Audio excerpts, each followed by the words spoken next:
এই চিংড়ি মাছ আমি এই কোটোয় দেবো ভাতে। তার জন্য পেঁয়াজ বাটা বেটে নিয়েছি, আর এই আছে শুকনো কাঁচা লঙ্কা, জিরে, আদা বাটা।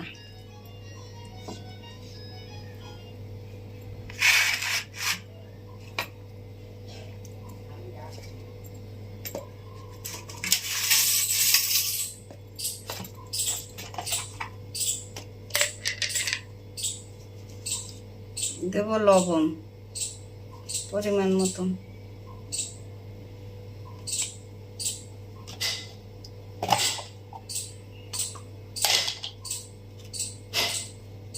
দেব হলুদ, এটা পরিমাণ মতো দিতে হবে।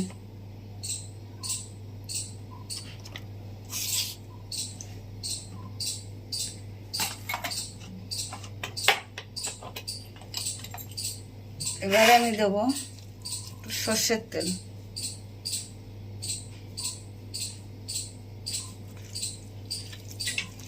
ভালো করে মেখে নিতে হবে এটা।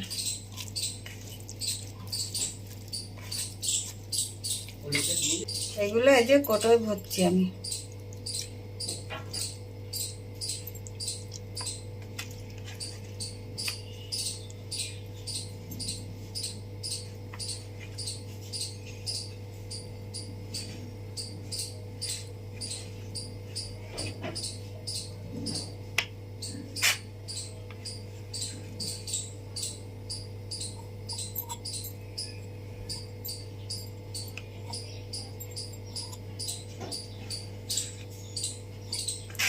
এতে আমি আর একটু তেল দেবো, বেশ খানিকটা।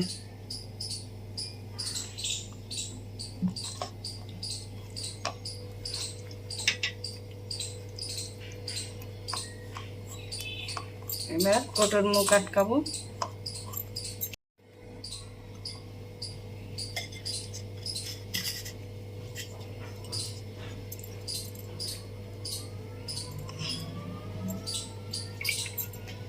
হাঁড়ির ভিতরে দিয়ে দিলাম, জলের ভিতরে। এই দেখেন, এই আটকে দিলাম।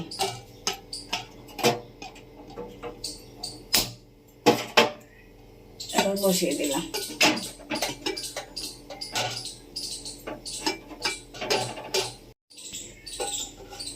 এটার ভিতরে কিন্তু চালও আছে, একসঙ্গে ভাত আর এটা হয়ে যাবে। এইটা ভাপা হবে কোটোয়, আর ভাতও হয়ে যাবে আমার। এই দেখেন আমার ভাত ফুটছে, আর এই যে কোটো ভাপা হচ্ছে। এই দেখেন, এই আমার হয়ে গেছে ভাত। কোটোটা আমি তুলে নিচ্ছি, নাহলে এর গায়ে ভাত জড়িয়ে যাবে।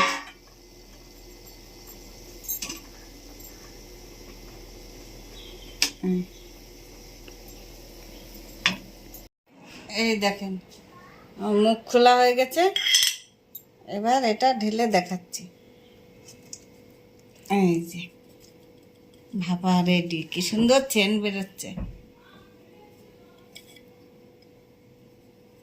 একটুও কিন্তু জল দিইনি আমি, মশলায় যা তাই, তেল মশলায় যেটুকু।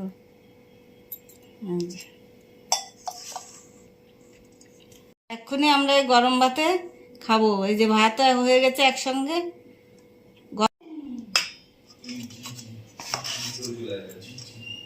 এই দেখেন এই গরম ভাতে এখন খাবো।